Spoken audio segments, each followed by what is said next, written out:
Hey guys, it's Rob here. Today we're going over a location that I've been wanting to go over for a long time, Cedar Rapids, Iowa. This is a location that is quite interesting to me, being similar to another certain store that I covered a while back, the older location in Little Rock, Arkansas. After seeing an interesting look at the location in a video and finding out more about its interesting and unique traits, I wanted to make a video on it. Now that I am not confined to a list, I decided to go ahead and cover this location. Even though I'm the one who wanted to do this location, one of you guys requested it, so I want to thank Kristen Crops 686 for doing so. As usual, I've gathered information from multiple different sources, which I'll be linking in the description. Make sure to subscribe if you haven't already, as in the next video, I'll be changing up stuff a bit, and visiting a place that I think you guys are going to enjoy. Anyways, let's get into the history of Showbiz Pizza Place and Chuck E. Cheese in Cedar Rapids, Iowa. 170 Collins Road location opened on November 26, 1981 as a Showbiz Pizza Place, opening with the classic Rock-afire explosion. This was the third location to open in Iowa and the 40th location overall. There's not much to discuss for this location during this era, but I did find some info on newspapers.com, which does give us a bit to talk about for this section.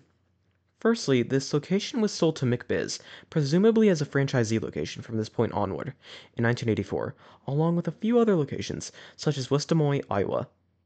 We also have one photo of the showroom from 1989, which doesn't give us much to look at aside from the curtains being closed, and one of the dining tables in the showroom.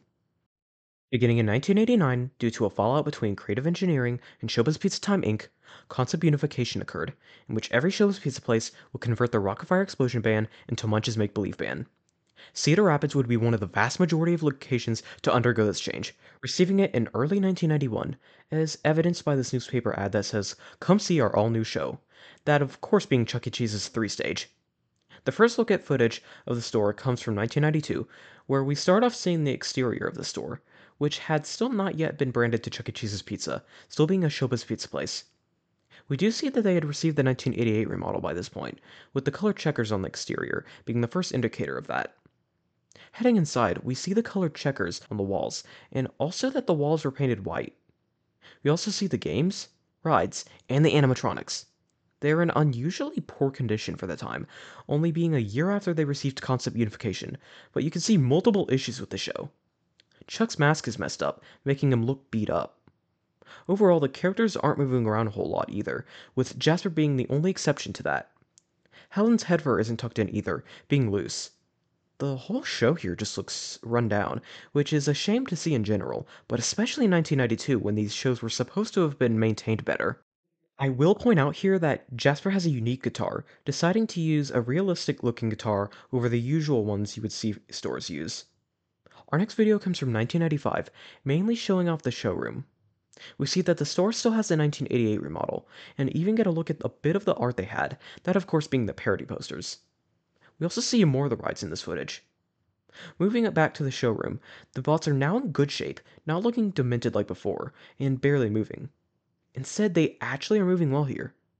A few things to note here are that Jasper now has swapped out the realistic guitar with his cheese guitar, and Pasquale has a new drum front, the one with the scattered musical notes all over it. I should also mention that the Showbiz wooden paneling on the sides of the stages was also kept intact. This will be important later. Something quite interesting about this footage is that it shows that this location was still using the mid to late 80s head for their Chuck walkaround, with the black and gold derby and the blue tracksuit. By the 2000s, this location would receive the major 90s remodel, getting newer decor to replace the older decor, as well as a new exterior, that being the Cool Chuck exterior. We could see this based on an incredibly blurry image of the location off of Google Maps from March of 2008. This shows off the exterior, as well as the road sign.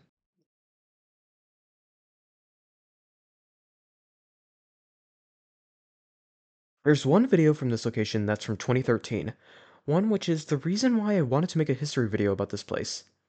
In November of 2013, this location would close, but this video archives the location as it looked on its final day. This shows us just how retro everything was on that final day. Here we can see all the major 90s art that hung on the walls, with many being from the early 90s. The showroom walls are all still intact as well, plus the balcony seating. Even the older seating was intact, and no walls were painted at least since their major 90s remodel.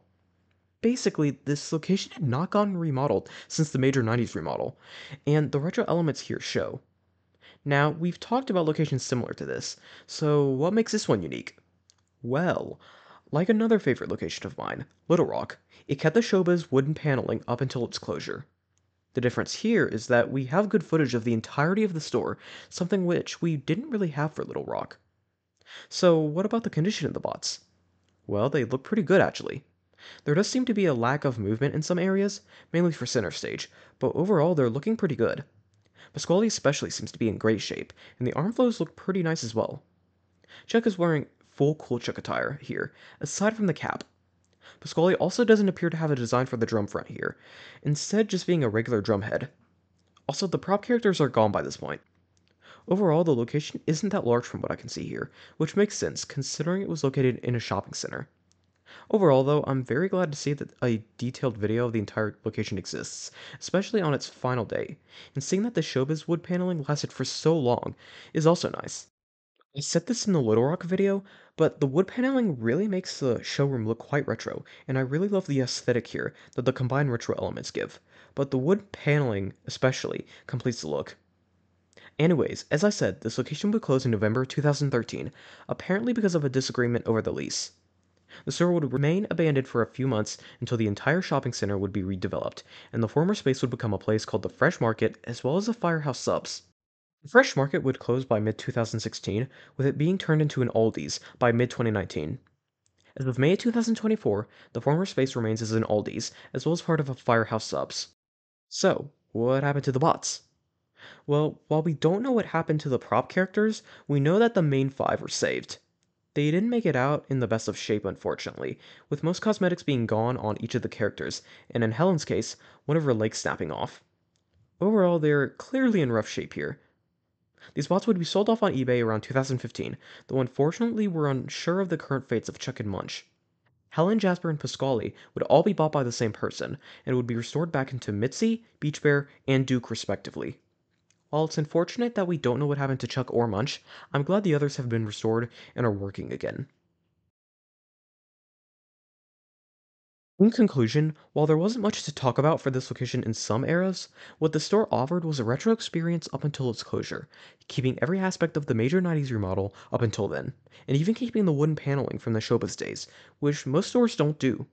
The documentation of the store in its entirety on its last day was great to see, and the cherry on top is the fact that all five bots survived after closure, and at least three of them have been restored and are in the hands of a private collector. Overall, this was a very nice location to cover.